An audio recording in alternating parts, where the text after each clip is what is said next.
If you like this video, please give it a thumbs up and hit the subscribe button as well as the bell to be notified of future videos.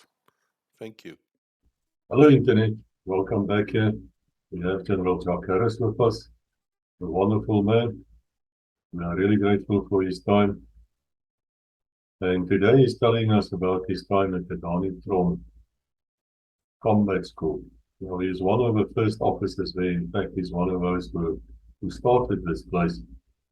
And I know that we had the previous general on, General Borman, Boris, as we know him, the former commander of the Special Forces Brigade. He also commanded this place in the later years, so we will mention him now and then. From Boris, if you're listening here, we send our regards to you and your wife. But now, let us talk to General Harris. So you're welcome here. Let's carry on. Let's talk about the Danie Theron Combat School. Danie Theron Combat School, Commando Combat School. Yeah. But possibly the most, or arguably one of the most amazing 5 or 6 years that I've had in my life. For very many reasons. The workload was just unbelievable. Those that were there with me will know what I'm talking about. Those of the people that moved through there will know what I'm talking about. Now, I'm just going to repeat quickly what I read here when I left 6I in Grahamstown. The commandos served the area in which they were. Normally, your community leader used to become the commandant of the commandos.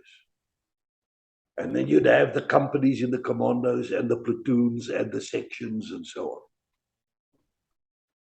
on. They were mainly there for protection of inland protection, plus beskerming, city protection, that sort of a thing.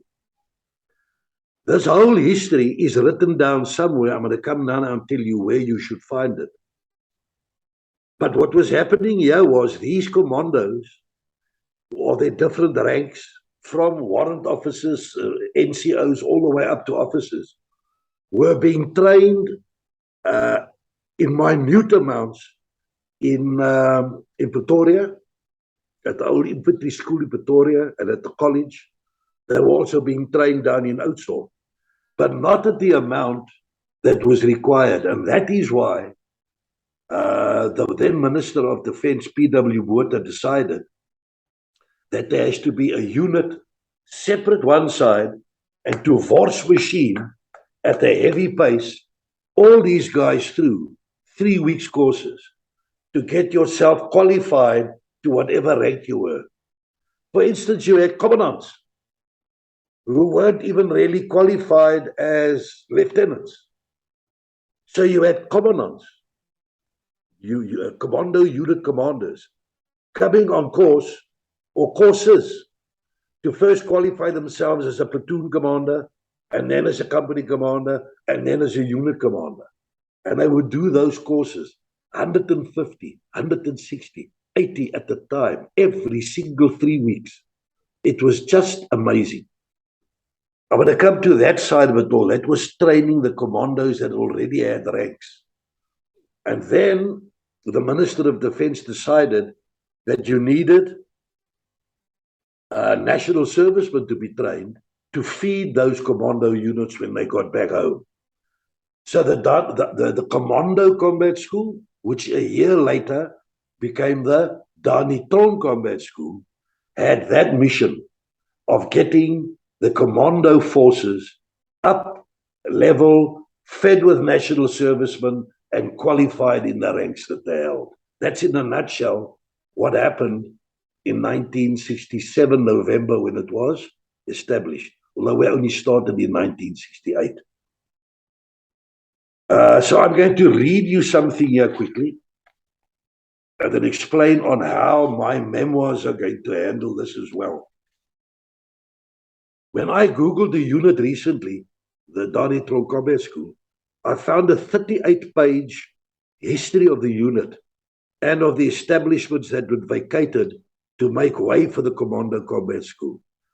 This history was compiled by a chaplain, Dominee Danie Theron, Army Support Base, Kimberley, during 2006. That's what I found on the internet. With copyright permission, I intend quoting him and adding my own experiences of each incident as I progressed. So, Dominee Kritzinger, as jy kyk ergens, laat my net toe asseblief om jou storie hier te spin, maar dan gaan ek dit wat ek beleef het op die datums wat u gegee het, gaan ek ook vir jou sê hoe ons dit op die grond beleef het. Iemand wat daar was. So Dominee, ek gaan jou perdjie vat en ek gaan hom ry, maar ek gaan elke nou dan stop om 'n bietjie water te drink en vir jou te vertel wat het eintlik gebeur daar op die datums wat u baie akkuraat vir ons daar neergeskryf het. Baie dankie daarvoor. I'd like to meet or make contact with Dominee Kritzinger.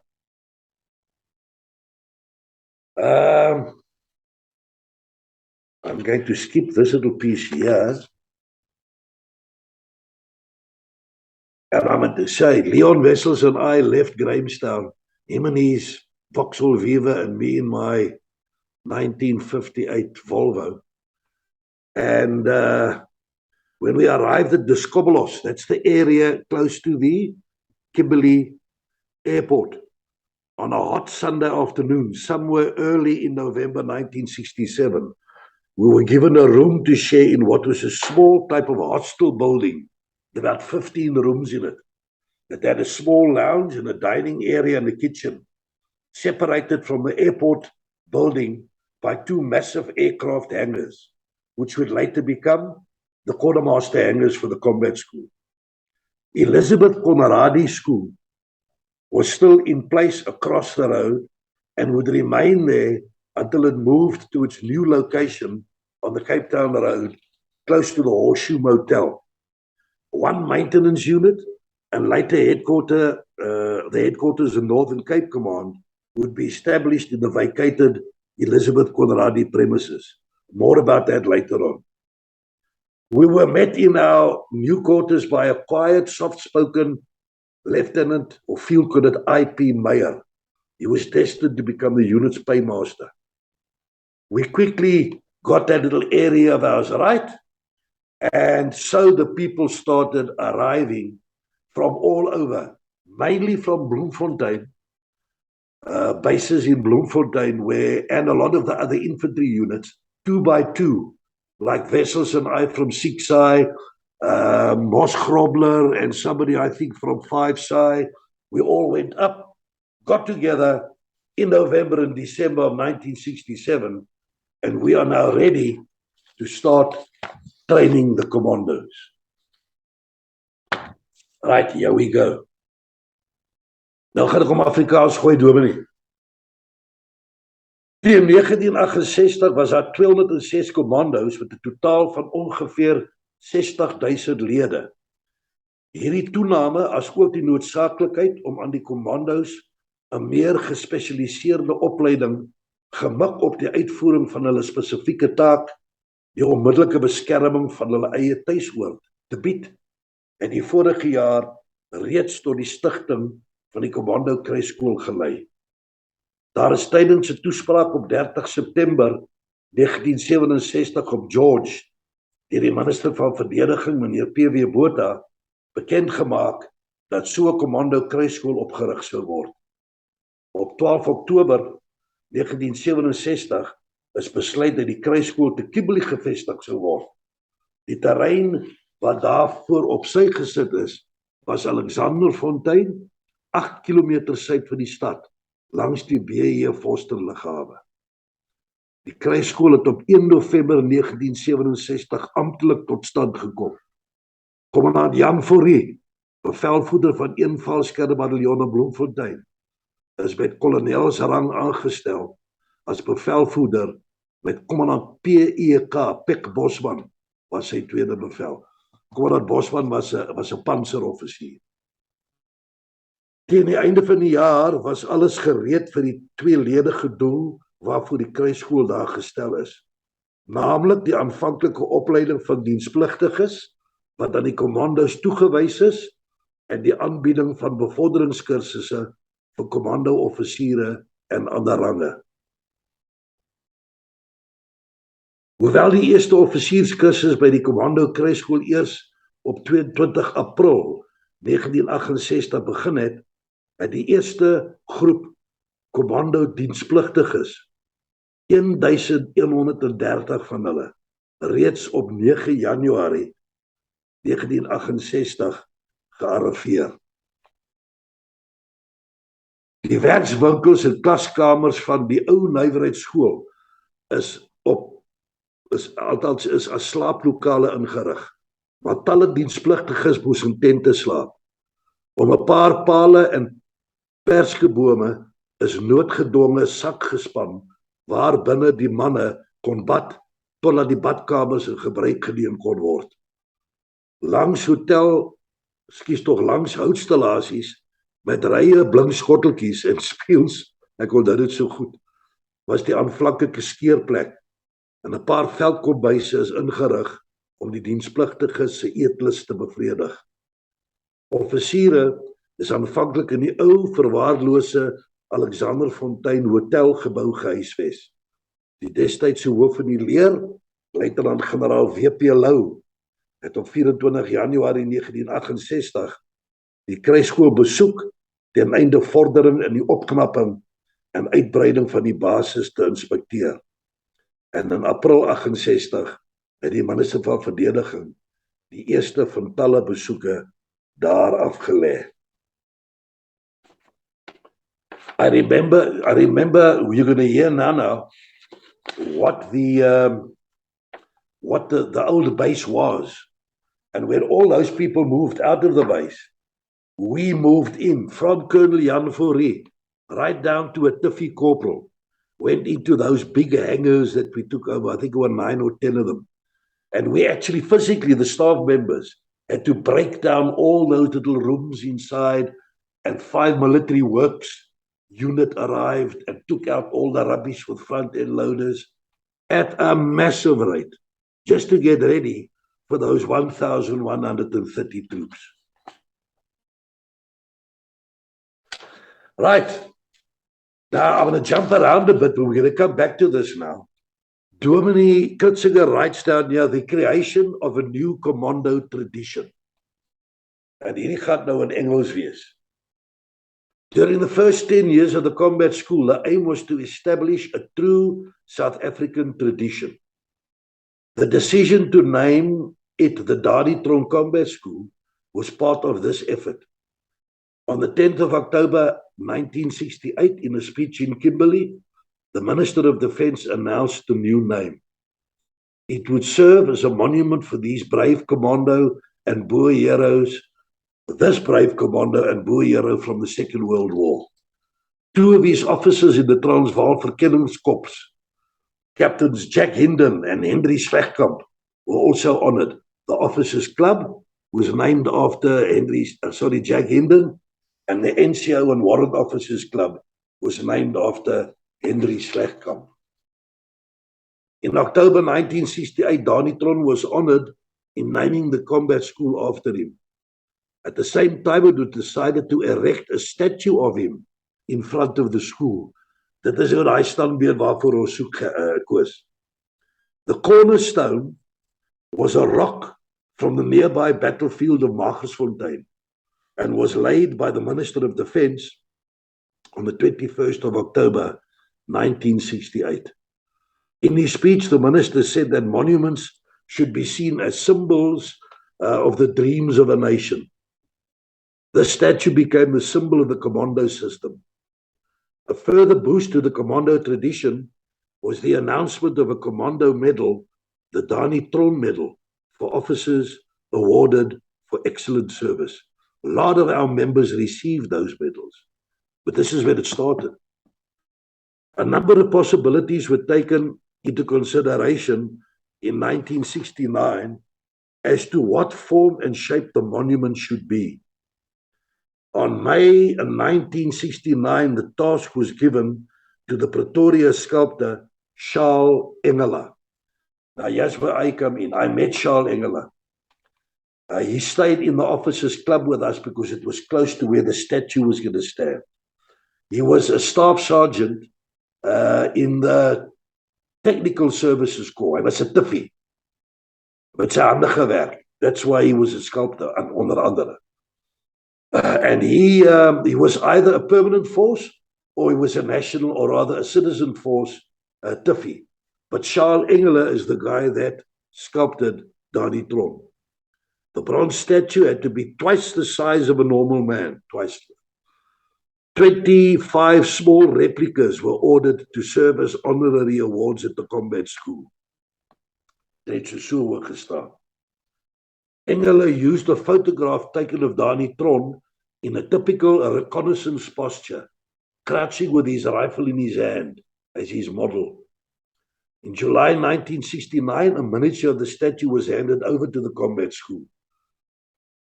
Then the statue was made in Pretoria in the sculptor's house. This is Charles Engela's huis. In October 1969, we were there. I was there. It was a slightly, like it is here in Port Elizabeth today, effens toegetrek.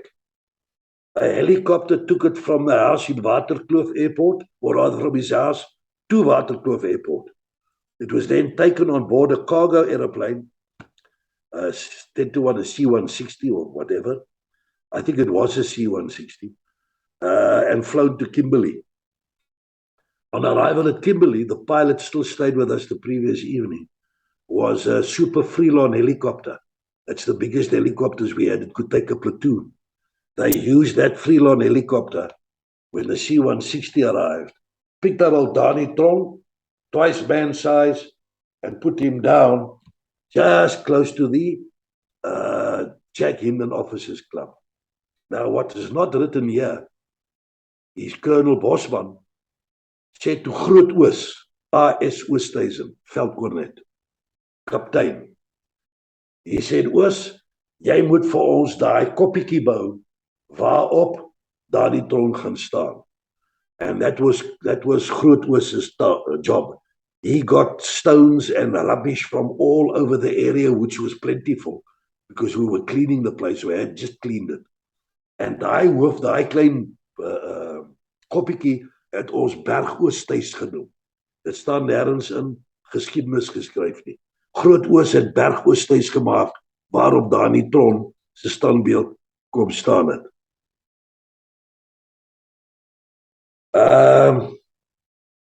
In November 1969,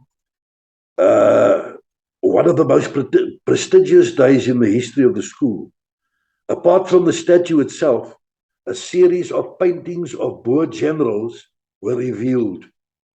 A new commando flag was handed over to the school almost a year after the commandos received their corps colors, and the shoulder flashes were worn for the first time, and the school song was sung for the first time.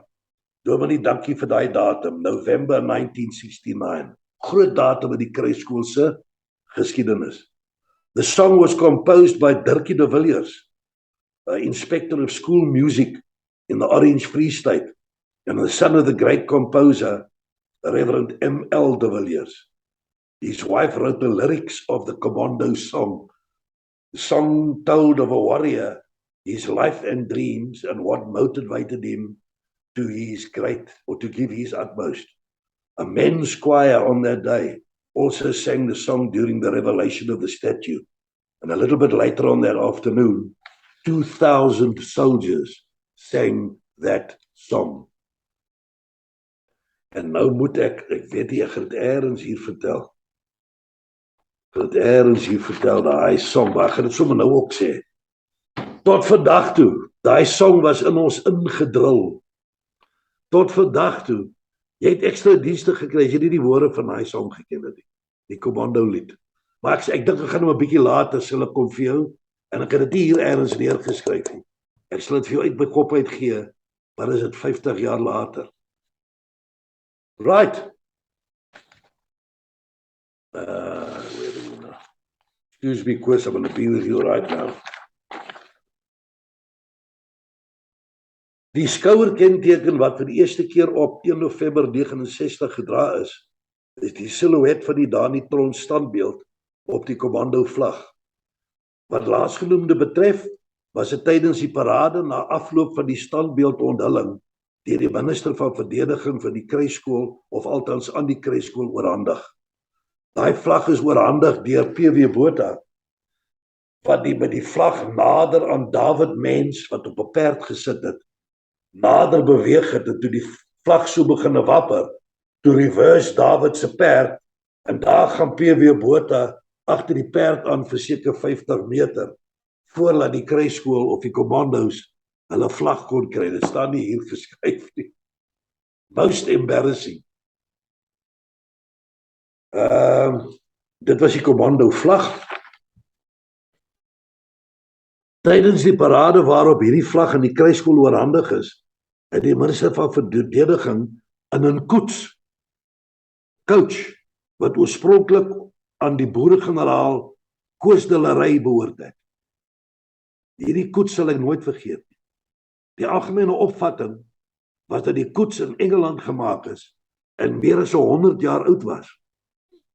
Dit is nie bekend op watter wyse die koets na generaal de la Rey se dood van eienaar verwissel het nie. Meneer Henny Delport van die plaas Mugdol in Wes-Transvaal het dit in 'n gehavende toestand aan die Nederduits gereformeerde gemeente van Zeerust gekoop. Hy het dit herstel waarna dit via hom besit van die kruisskool gekom het. Die koets is tydens die parade inspeksie deur 4 perde getrek. Die sowat 2000 manskappe op die parade is deur offisiere te perd gelei. En Penkop, wat IP Meyer se seun was, die gelukbringer op van die kruisskool, is deur 'n jonge heer in die kleredrag van die Republikeinse kommandemente kompleet met bandelier en poena-geweer gery. Okay, ek wil vinnig daar stop. Ek kan baie goed daai koets onthou, 'n pragtige koets. Hierdie meneer Henny Delport het generaal de la Rey se koets so mooi gemaak dat jy kan natuurlik dink hy was jy weet in mothballs gepak en baie mooi daar omgesien by die kruisskool. Daar het 4 karperde altens saamgekom, 2 pragtige diere. Ons het in 'n groot perdry mode ingegaan wat ek nou oor sal praat. Maar daai 4 perde met daai generaal de la Rey se koets op daai parade sal ek nooit vergeet nie. Ek moet ook daarom sê dat by daai spesifieke parade die inoefening daarvan, die commando's het vroeg in die bestaan van die kruisskool begin 'n perde kry. Perde wat die commando's dwars deur die land geskenk het aan die kruisskool. Nou ja, party van hulle was goeie perde, maar glo nie boere gaan sommer jou beste perde vir die kruisskool skenk nie. So ons het daar gekom met perde, hoor nou, party van hulle Double Blaze was 'n pragtige perd. Whittaker Raffles was 'n pragtige perd. Maar dan jy 'n paar boereperde gekry soos Hendrik en Tremel en daai klop. As hy daai stang vasgebyt het dan moet jy nou weet wat jy doen. Toe kry ons nou al die vir daai parade waar hierdie vlag oorhandig is en die koets bygekom het en so aan. Moes al die sleutelpersoneel te perd wees. En daar is ouens wat nog nooit myself ingesluit. Wel, op die plaas het ek met 'n perd groot geword, maar was nie 'n groot beruiter gewees nie. Party nog minder ondervinding as ek. Soos AEP Du Plessis, kaptein Du Plessis, groot man. Hy was ver oor die 6 voet. Hy sit toe ook op 'n perd en hier is nou die inoefening. Frederick George Crampton staan met sy orkes gereed om hierdie parade te begin. En daar staan al die troepe te voet en die sleutelpersoneel op perde. Nou jy dink jy natuurlik ding wat kom nou. Toe daai eerste orkes gereed, daai trom slaag, Toe sê meeste van daai perde, hier gaan ons nou, en hulle byt daai stange vas. En hulle is van daai parade af, hulle draai soos Boeings in die veld hier by te kan. Party van hulle is sommer inderhaas terug stalle toe. En AJP Du Plessis met sy terugkoms het gesê, kolonel Bosman, jy kan my fire, jy kan my aankla, maar ek sal nooit weer op 'n perd se rug klim nie. En dit was die inoefening van daai perde storie. Ons het nader nog begin goed raak daarmee, ek moet sê. Maar jou troepe was op te voet en die sleutelpersoneel op perde. Ek het bietjie vinnig hier gelees. Oom IP se seun het nog die kompleet met bandelier en puna geweer het hy op Penkop. Dit was ons klein pony geligbringer. Het hy ook op daai parade. Dit was 'n massiewe parade. Dit was eintlik iets mors. Dan die feesviering op 1 November en die onthulling van daai skilderye. Nou ek wil net vir jou noem vir legacy onthulwe. Die Kaapstadse kunstenaar Philip ter Blanche. Hy het in die loop van 69 het hy afbeeldings van generaals Piet Joubert, Christian de Wet, Koos Dillery, JBM Hertzog, Piet Crodier, Ben Viljoen, de Willebo Mariel, Christian Beyers, Jan Smits, Manny Maritz, Jan Kemp, Lucas Meyer en Louis Botha geskilder. Nou Koos Erns met Boris hulle se help gaan jy ook 'n pamflet kry waar al daai boeregeneraals op is. Hierdie Philip ter Blanche het dit geskilder. Dit was moeilik om van elk van die generaals se foto te bekom, want hoewel daar baie foto's van die generaals is wat na die Tweede Vryheidsoorlog geneem is, het meneer ter Blanche hulle uitgebeeld soos hulle tydens die oorlog daar uitgesien het. Hierdie skilderye is aangevul met bykomstige skilderye van Danie Theron, Jack Hinden en Henry Slegtkamp, wat deur Nelly de Tooy, sy is mevrou Jaap Steenkom van Kimberley, onthul is. Plus daar was een van daai van Magers Fontein ook. Naast die standbeeld, die skilderye, die koets en die commando vlag, het die kruiskool oor die afgelope 10 jaar in besit van die verskeidenheid ander noemenswaardige voorwerpe, wat elk 'n aandeel in die bou van eie tradisie gelewer het, gekom. Spoedig na die stigting van die kruiskool in Februarie 68, het die offisiere van die Kimberley Commando 'n silwer waterbeker aan die kruiskool oorhandig. En 'n paar maande later is 'n Manassi gong, ek kan dit so goed onthou, vir formele etes deur die Noord-Kaaplandse Tegniese College aan die kruiskool geskenk. In Februarie 69 het luitenant-generaal van der Riet, Ossie van der Riet, die eenheid besoek om 'n replika van generaal Sir George Pomeroy Colley se sabel aan die kruiskool te oorhandig. Die sabel is oorspronklik by die premier van die film Majuba, die slag waar tydens Colley gesneuwel het, deur die vervaardigers van die film aan luitenant-generaal van der Riet oorhandig, sodat dit in die bewaring van die kruiskool geplaas kan word. In November 72 is 'n geraamde foto wat tydens die begrafnis van Danie Theron geneem is, deur die Johannesburgse commando aan die kruiskool geskenk. En dit kan ek ook goed onthou. In 69 is daar 'n tram wat jarelang tussen Kimberley en die Alexander Fontein Hotel beweeg het, deur die De Beers Maatskappy aan die kruiskool geskenk. Die tram pryk tans voor die ou Alexander Fontein Hotel, wat nou die Jack Hinden Offisiersklub genoem is. What amazing memories. General, there's a lot of foreigners who I know is watching Legacy as well, and all of you are most welcome here with us. Thank you for that. But I think we need to explain to them perhaps that the word commando here does not refer to special forces as such, as it would be perhaps in foreign militaries.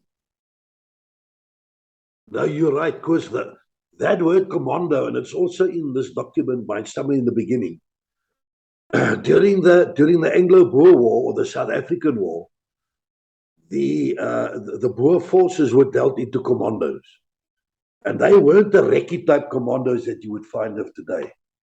As a matter of fact, the signing of the peace in Vereniging, those commandos were actually disbanded as commandos. That's what the history tells you here. So to all those that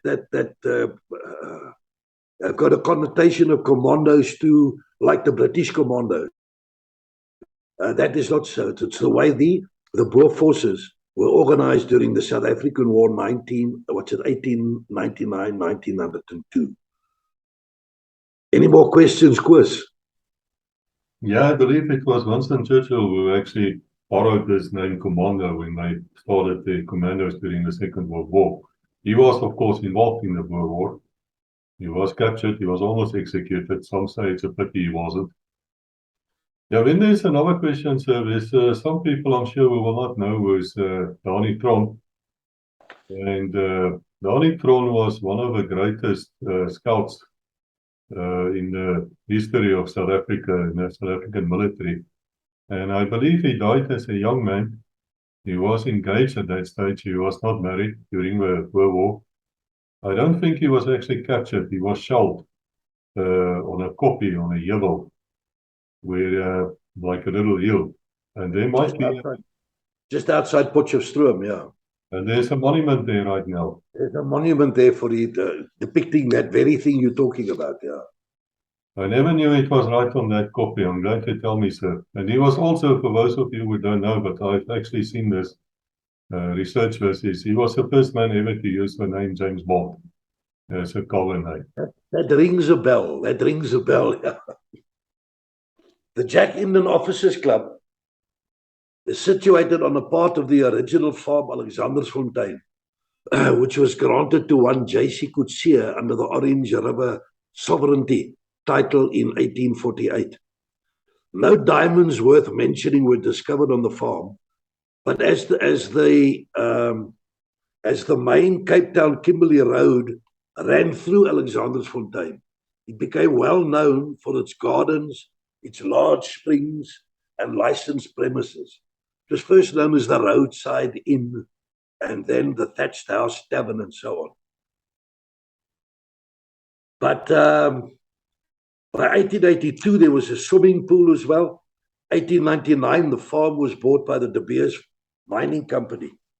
The Anglo-Boer War began shortly afterwards, and the Boer lines besieging Kimberley cut right through Alexandersfontein. A sharp action, bit of a fight was fought there on the 14th of February, 1900, the day before Kimberley was relieved after the siege of Kimberley. Now, later in the year 1900, De Beers resolved to build a new hotel at Alexandersfontein.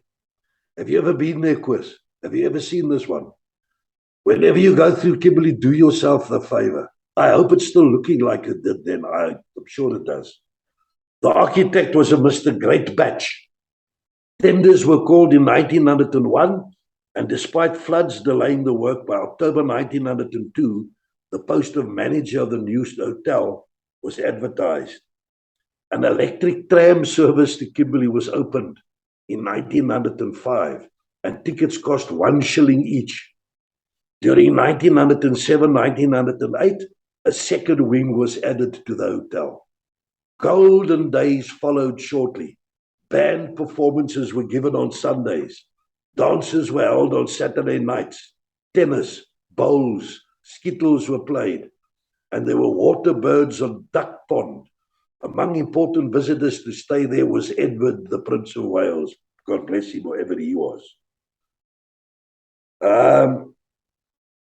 Then when you travel from Kimberley, look, Kimberley's famous for a lot of firsts. The first street lights, the first this, the first that. Here comes another one of the firsts. When you travel from Kimberley's airport down towards Alexanderfontein where the Jack Indian Officers messes, halfway down you're going to see a little building on the right-hand side. And here's the story of that. In 1911, John Weston, one of South Africa's pioneer aviators, gave a flying display close to Alex, as the hotel was called. He succeeded in remaining aloft for 8 minutes at an altitude of 16 meters. A year later, Cecil Compton Patterson, Guy Livingston, and a guy by the name of Evelyn Driver established the African Aviation Syndicate at Alexander Fontein. A hangar and an oval runway was built. Thus, the first aviation school in South Africa was created at Alexander Fontein. And of course, years later, during the Second World War, it was 21 Air School. You've got 23 Air School here close to me at Port Alfred. Remember, the Brits couldn't do training of pilots during the Second World War. That was, people were fighting and shooting airplanes down.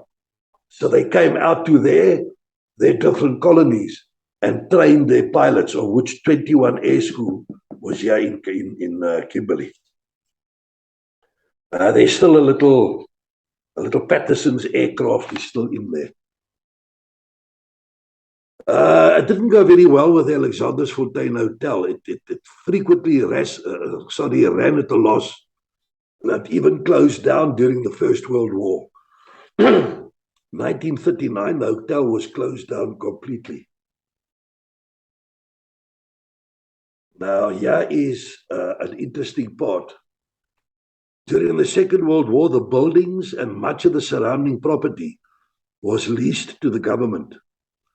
A Central Flying School, just mentioned it, for the training of instructors, was established, and the old hotel served as an officers' mess. Other military units also made use of the facilities offered at Alexander Fontein and surrounding areas. After the war, 21 Air School Depot maintained a section at the airport until 1950, while the cab section was handed over to Danie Theron for the Physical Training Brigade for boys with slight curable disabilities. Danie Theron. This in 1950 became a boys' school for the physically handicapped. At the same time, a girls' school for the physically handicapped was established at the old Alexander Fontein Hotel. A vocational high school, a school for epileptics, and an industrial school for boys was also started on the farm, together with a school for the blind named Ivy Cross. That was now just before we arrived. When the combat school was inaugurated in November 1967, all those other schools had to move or they were closed down. The former hotel building was still standing, although slowly deteriorating. That's when we arrived. Birds used its roof as a nesting place, and many of the wooden pillars and floors had rotted. As it was decided to build the building or to use the building as an officer's mess, it had to be renovated.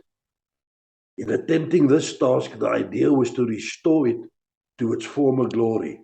Now let me tell you a story. Here comes mine that's not in here. Yeah, the combat school is carrying on all these parades, blah, blah. The commandos are coming for courses in their hundreds, in their thousands. How we did it, ons was jonger geweest. Ek sê nie nou kan doen, ek val net die om as dit moes gedoen het.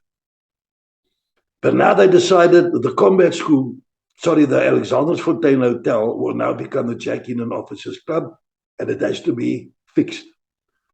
But some of you living-ins can stay there. To track Kaptein A.S. Oosthuizen, Groot Oos. A lot of people will remember Groot Oos. Almost as big as that MP from Siksai. Groot man. He moved in there.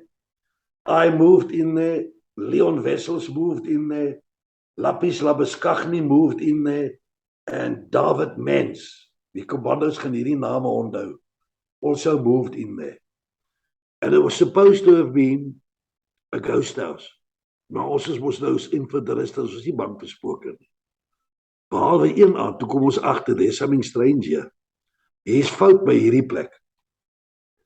We later found out that apparently a lady had been murdered in one of the rooms on the new wing, as was referred to here just now. And you could still smell her scent. And you could see her, she was dressed in a black dress with sulke wit frilletjies hierom.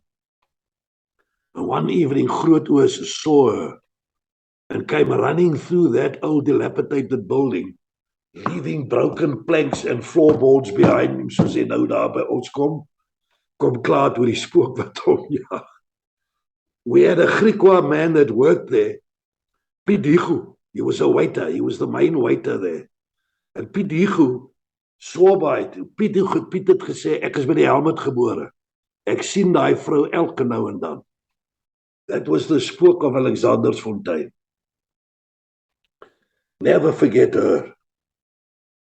When we arrived there in the hall of the hotel, which had, by the way, the first spring-loaded dance floor in South Africa, was the old Alexander Fontein Hotel. And there was still a stage up there with little curtains on it.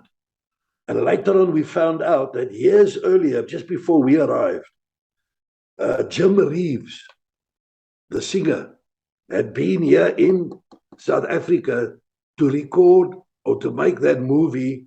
I think it was called Kimberly Joe or Kimberly Jim.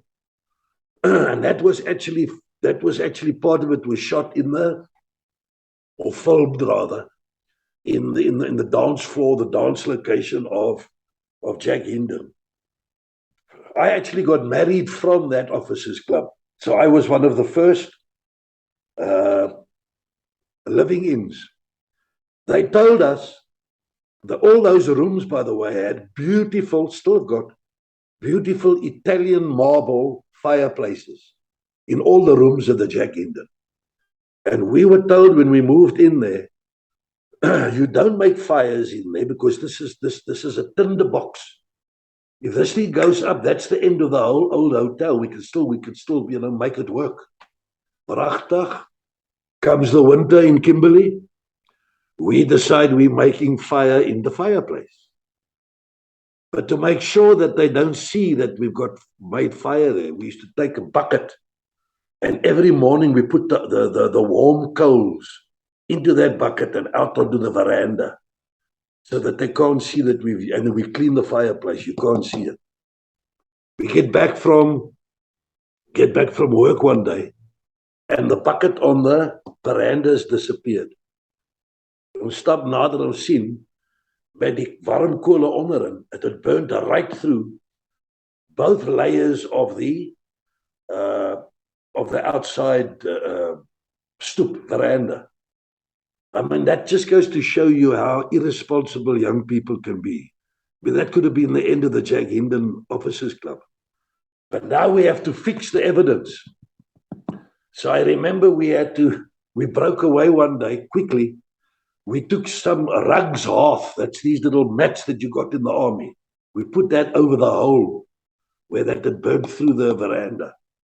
And the next day we came back with planks and saws and things to fix this hole up. And I was busy sawing through there. David Mens was outside making sure that nobody caught us fixing the damage.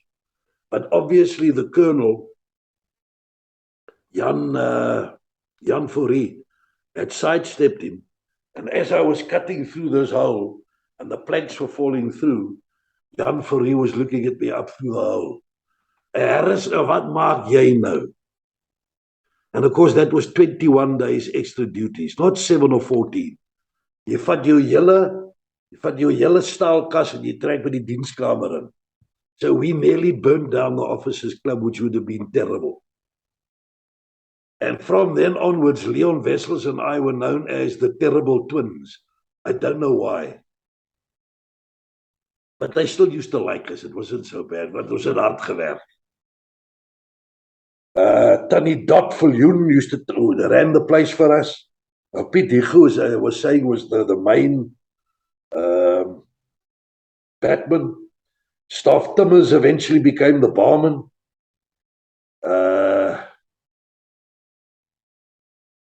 And then one little story again about the Jack Hinder. Before it was made pretty, we went out on one Friday evening. Now, Groot Oos had a blood red Cortina GT with all the dials, the 1960 whatever model, with a beautiful exhaust sound. And one Friday evening, we went in to town, had some blah, blah, blah, blah, blah. And then at about 1 o'clock the next morning, the Saturday morning, those a man was honger. Nobody hamburgers yet. And there were two roadhouses in Kimberley. One was next to the Groot Gat, which Hilton George Lee bought later on.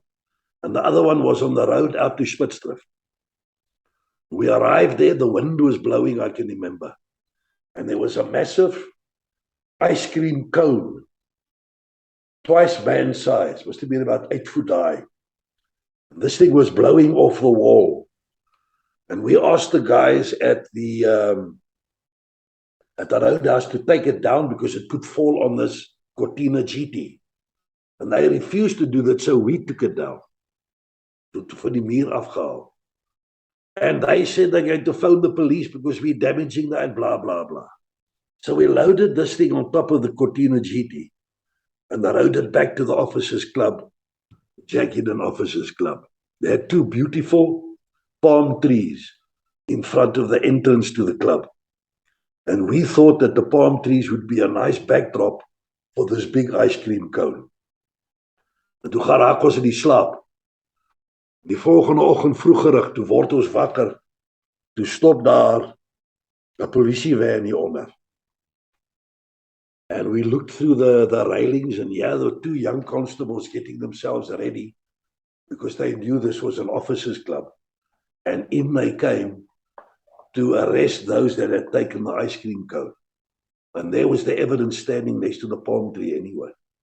'n Groot Oos het besluit, hy gaan die volgende doen. 'n Groot Oos het geslaap, het was in die somer. You can imagine he was only in his underpants. And that underpants looked like a chopper tent anyway, the size of the thing.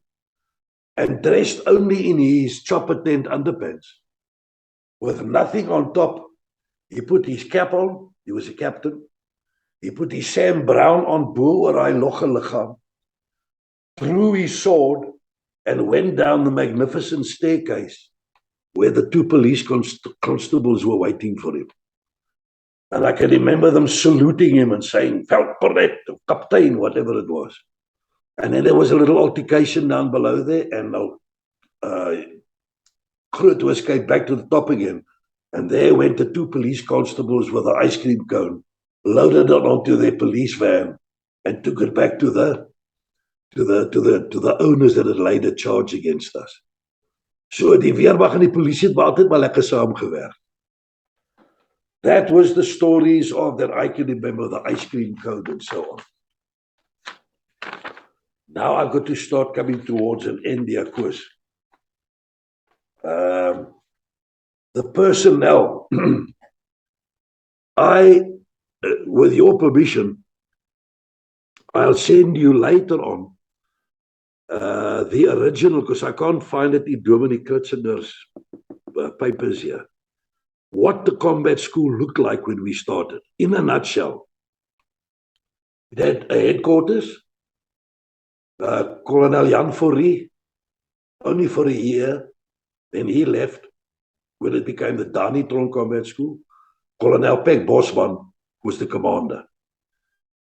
The RSM was George Haynes, the same RSM that I had in the Army Gymnasium. There were two wings. The one was the training wing. That was under Major Engelbrecht and later on Major GCNG Fourie, Gees Fourie, who later on also became OC of the Danie Theron Combat School. They had certain companies under them, and that training wing was for training the national servicemen for a couple of years to feed the commandos. Later on, that training wing closed down and became 11 Commando. And then the Danie Theron Combat School went only with the courses side. Nou die kursusse vleuel is die vleuel wat al hierdie manne opgelei het van kommandant af tot by korporaal. Deur die om hulle almal op paar te kry met die range wat hulle gedra het. Now I started off in the training wing where I was the adjutant to Colonel Major Fourie, and the then company, or rather wing sergeant major, was Arthur Albin Kelmeyer, Sergeant Major Kelmeyer. A lot of guys are going to remember that name. Now, we can't get these names correct on where exactly they fitted in. So Gees Fourie and myself are going to draw that thing up over the next month or two. If you're interested, I can send it to you when it's finished. But Gees Fourie took ill 2 nights ago and is in one military hospital as we speak, with a bit of a lung problem. But once we get that, we get all the names in. The Frederick George Crumptons, the Koos Gouse, the Timmers, Dreyer, Goodrich, Finleys, Vestrade. We don't want them to be lost in the history. So we're going to be asking them as well, plus take the next month and put that entire original organization of the Danie Theron Combat School onto paper. But there were great people that taught me so much as well, that actually were part of them. Ek stuur ook vir jou, Koos, 'n foto van die stigterslede. Now that's something to see. Daai stigterslede was net van die offisiere. En heel in die begin, baie offisiere het ook net daarna aangesluit, soos P.W. Koekemoer, Johnny Koetser, adjunk hoof van die leer later aan. Daai tipe ouens is nie op hy stigterslid of stigterslede se foto nie. Ek het ook nie 'n foto van die stigterslede van die onderoffisiere en die adjutantoffisiere nie. Miskien gaan ons dit ook ergens kan opspoor en saam sit by hierdie organigram wat ek vir jou, ek sal jou skuldig om dit vir jou te gee eendag.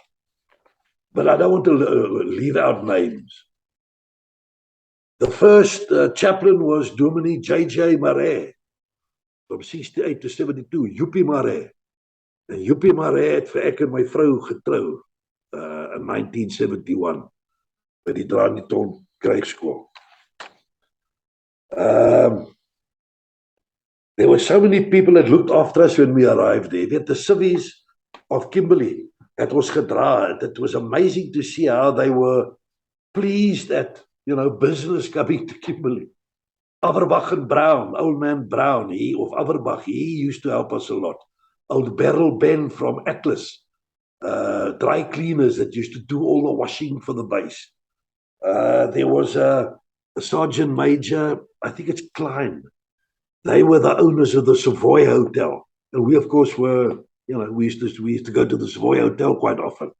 There was Mr. Laverdis, he was a Greek, that had the Safari Steakhouse. Die grootste steak wat jy aan kan dink. Something like R1.50 a steak those days with 60 cents a bottle of wine. All those people will be eventually in my memoirs if I do ever bring them out into book form. So we're not going to laugh them off. We used to have people entertaining us. Leonora Venemans, Gert Potgieter, Herbie and Spence. Can you remember that? Used to come and sing for the troops. Amazing times. There were 2 moth shallows that supported us. The movie houses were great.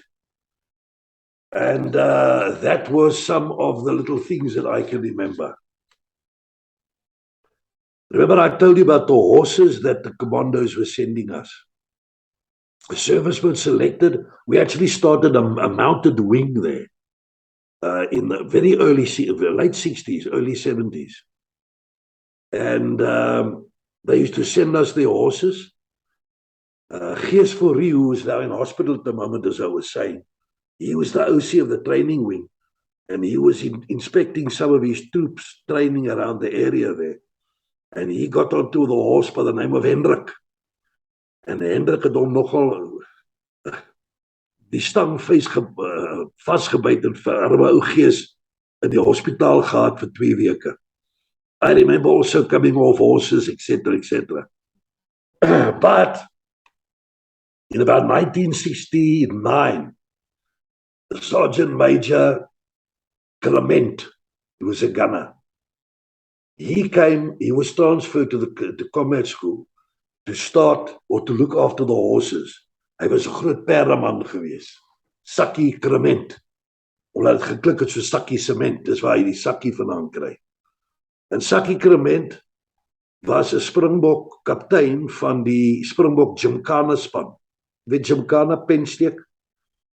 And he came in and started teaching us that. His son eventually, Doe Clement, also became a Springbok captain of the gymkhana, and we used to ride gymkhana. It was just a beautiful. I've sent you some gymkhana photos there, where you see how we do. You had different items. You had skillet arms. You had this individual half section and section pen sticking. Then you had with your lance, you had rings, and with your sword, you had to cut orange or lemon slicing. They're all in there.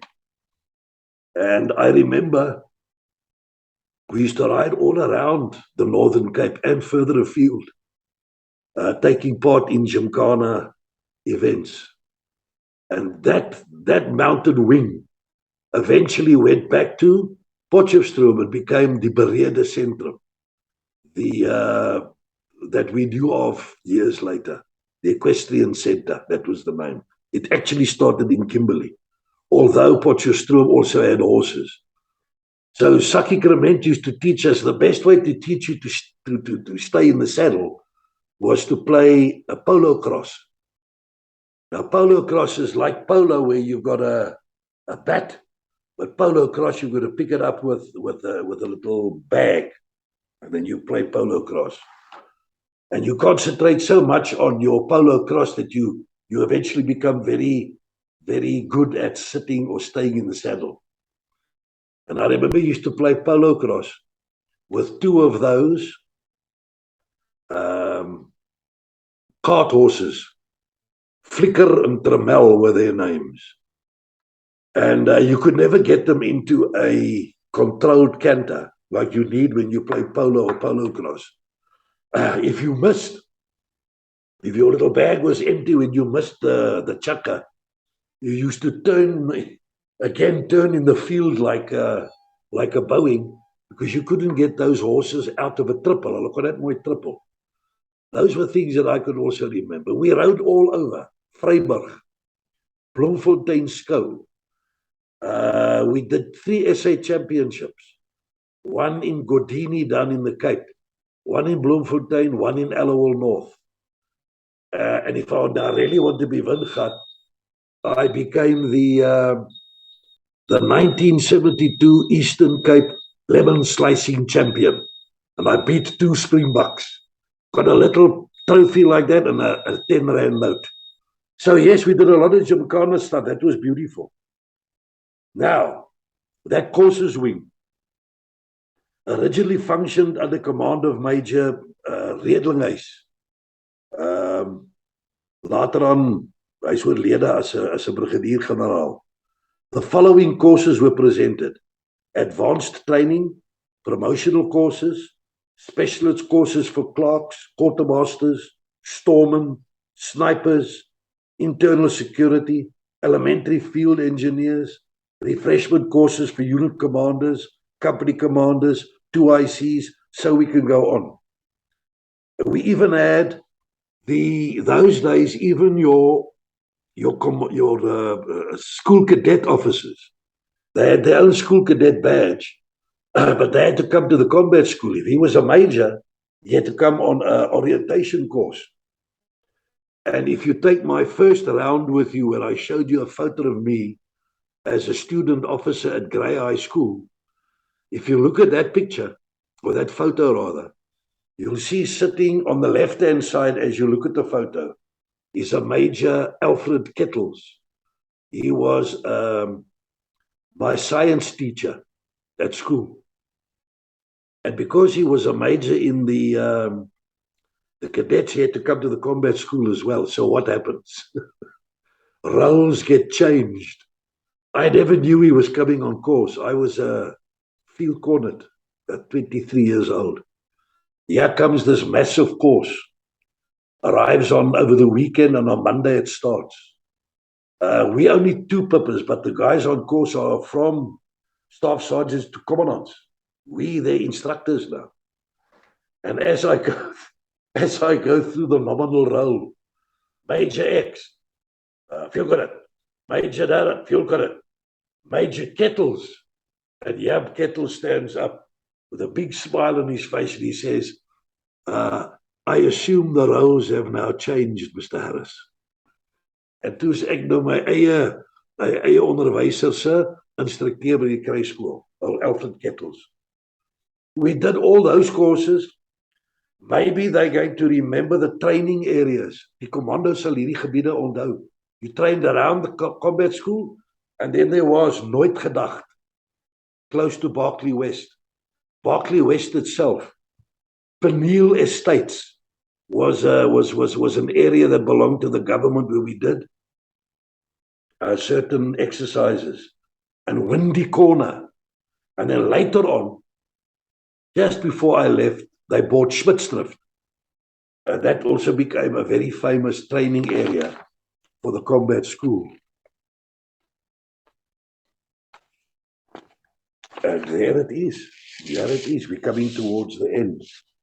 But now moet ek sê, and I haven't been forced to do this by my wife, but my highlight, of course, of those 5.5 years, 1967 late to 1973 March or May, was I married I met rather in 69, the most beautiful girl in Kimberley. Jy sal sien, ek gaan vir jou 'n troufoto stuur. En almal het geweet daai Harris het met 'n mooi vrou getrou, joh. That was in 71 we got married, the 4th of September. My first child was born there, Marie, die een wat akademie toe gegaan het. Ons is in die hervormde kerk getrou. And I've got some photos, I might send you them too, of the guard of honor. As jy by die kerk uitkom met jou bruid, you've got a guard of honor with die sabels. And there's still one standing of one of the photos of in this mode, Johnny Kutzer, who later became deputy chief of the army. So ek het tot daai tipe ouens gehad in my guard of honor. How about that? But still very happily married. It was 50 years ago, last September, 71, yeah, 2021. En nog baie lief vir die ou lady. Dominee Joppie Maree was die ou wat ons getrou het. And now it's here, and I'm going to end off by seeing if I can say it, and I haven't written it on the board anyway. That's the last story. After these generals that Philip de Blanche had painted are now hanging all over the krijgsskool. And Magnus Fontein stuff is over the krijgsskool. Oral as die ouens op kursus kom, dan sien hulle hoe mooi lyk hierdie generaals. And Peg Bosman was walking one day to the tea room, and he heard one of the students asking one of the instructors, wie is hierdie generaal wat hier hang? Toe sê hierdie ou doep, ou AEP toe presies, toe sê hy, ek weet nie jongens, een van die generaal, een van die boergeneraal. En toe wip die kolonel sê agter en toe sê hy, every single person, staff member, from the instructors, to the tiffies, to the medics, to the MPs, everybody will know every single one of those, what was it, ek het hulle nou gelees, 15, 17 generaals. Plus julle sal weet, wat is daai foto's wat daar hang. Plus, julle sal die commando krijgsskool se woorde, se woorde, sal jy jou kop uitken. En die gave us brochures. Dis die brochures waarna ek verwys wat ek nie meer kan kry nie. gave us brochures, everybody had 2 weeks. You had to learn the song, you had to know exactly this Generaal Kemp die, this Generaal de la Rey die, whoever. And on one Friday afternoon, Pat Bosman, the OC, Joopie Marais, the guy that married me, and the adjutant, Leon Martins, they stitched, there's a nice big lawn with trees in front of the Kruis School's headquarters. They put down all those things there, and you had to walk through there. And then they would point to one, they would say, "Wie is dit?" They would say, "Generaal Kemp." If you're wrong, 4 extra duties. En 'n groot doep het daar deurgeloop. En ouens het extra dienste opgetel, left, right and center. Maar groot doep was by kolonel Bosman. En kolonel Bosman wys hom hierdie slag van Magersfontein. En hy wys vir hom en hy sê vir hom, "Doep, en hierdie, wat se skildery is dit hierdie?" Nou kyk ou Doep so op die skildery, nou sien hy daar onder staan Philip ter Blanche. Nou sê hy, is dit nie Generaal ter Blanche wat, daar is hy al klaar in die moeilikheid. Nou sê kolonel Bosman vir hom, "Doep, daai slag begin met 'n M." Daar staan Doep, sê M-A, hy sê M-A-G. O, sê Doep, die slag van Magagong. Plaas van Magersfontein. Toe kry ou Doep op 21 extra duties, daar gaan jy. Maar ek wil afsluit. Ek onthou ons moes nou hierdie gesê het, and I can remember it until today. Behalwe by die tweede versie. Now listen to the irony of this all. Eintlik 'n baie pragtige lied. Dierbare land van ons geboorte. Land van somerson en veld. Jy's ons diergekoopte erfenis. Jou beskerm ons teen geweld.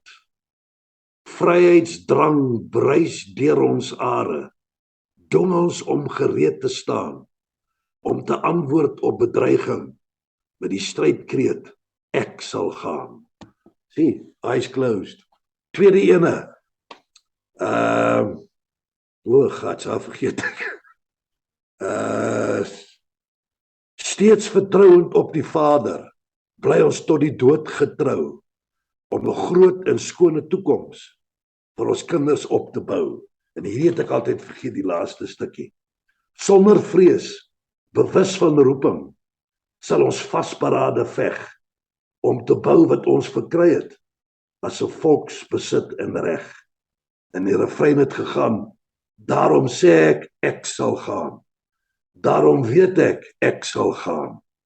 Daarom roem ek sal altyd gaan, as die vaderland my roep. Dan kom jy weer in moeilikheid, dan sê die generaal, die kolonel vir jou, dan praat jy in plaas van vryheidsdrang bruis deur ons are, dan sê ons vryheidsdrank bruis deur ons are. Dwing ons om gereed te staan, om te antwoord op bedreiging, met die strydkreet, hoenderhaan. O, as jy in die moeilikheid. Koos, that's the end of my story. Hy's 'n bietjie nou deur mekaar, maar I hope you're getting the swing of it. No, I got that, and I have a question for you, sir, because, many times when we talk about the South African military, most people tend to think of them as only existing from 1975 with Savannah, which was the assistance given in Angola. Long story, I will create we'll talk to you about that as well. I think you were around there. But did the army actually expect the war to break out? It seems to me you people were building up. You were seeing the signs. Yes, I think so. Remember, that was in 66 already, when I was still in Grahamstown, that the war actually started. Remember, it was at Pagani, at the Pont, with the police, where that actually really started. But the training of the commandos, specifically in this case, was mainly to look after internal defense. And when the commandos were got rid of after 94, that's one of the biggest mistakes that the present government has ever made. They should never have been worried about the commandos trying to take over South Africa. Yeah, but I'm getting onto the political side now, so I'll just sort of back off on there. But the commandos were an amazing self-protection elements that we could have had until today. But I suppose it's obvious why they were disbanded. Enough of that. Yeah, it was one of the great mistakes. I mean, there was no way that the commando system could ever stage a coup d'etat. It's not possible. You need professional soldiers for that. You need armor. You need, all the things the commandos actually didn't do. The commandos were part-time guys, well-trained and very loyal to their own. Yeah. I think but the starting of the war per se, I just want to say the next time I see you, if it's okay, I'll be talking about going to Oudtshoorn in May 73, and then the infantry school until 1980, which is going to include my little story on my escapades during Savannah, when I met the FNLA troops that eventually became 3-2 Battalion. I'll be telling you that not when I talk about 3-2, but when I'm here at the infantry school. Well, we're looking forward to that. And, I always laugh at people when they get here and they listen, because this was taken a few weeks before you people see it. So I already know what the general had to say. It's one of the perks of my job, so I really love it. And let me say lastly, I'll put it on record, I actually do love Jim Reeves. One of my all-time favorite performers, and he did make a movie in South Africa, and I think he sang in Afrikaans. There in the old Kalahari, I believe he sang that song in Afrikaans. Yeah. One of the few he sang in Afrikaans. Chris, while you're on that point, I skipped it the other day because there's so much. when I was on guard duty in 1964 at the Army Gymnasium, that's the last talk we had. As a lance corporal, I was the guard commander. So the guards are out. We were still guarding the residence of the Commandant General, Grobbelaar. And I remember one morning, 4 o'clock in the morning, I had the radio on in the duty room. And there came a news flash. Jim Reeves has just disappeared. An aircraft had disappeared somewhere. So that's why I can remember Jim Reeves died in 1964 in an air crash. Were you talking about Jim Reeves, Nana, by the way? Yes, Jim Reeves. He was 36 years old when he died in an air crash. Exactly. He was one of the greatest ever performers in my eyes. I know there's a lot of people who now don't know who Jim Reeves, but go and find out, man. He's a great, fantastic. What a guy. Adios amigo, he sang. Ja, adios amigos. Die Afrikaanse ene was Fair and the old Kalahari. Het heeft gesing ook. Ja, daar waar die boere woon. Sure. You know what? I think we've placed this song now in people's heads here, which is good for them. So I'll leave it here. I must thank you again. Thank you. We've gone through this even with Eskom trying to kill us. But we're still here. We'll talk next week. Further, to the rest of you, come and talk to me. Don't let these stories die out. And if you want to make comments here, please make comments. If you know something which happened somewhere, let me know about it. Open door policy. Anybody and everybody is welcome. So until we meet again, God bless. There in die o Kalahari, daar soong die boere so, ons die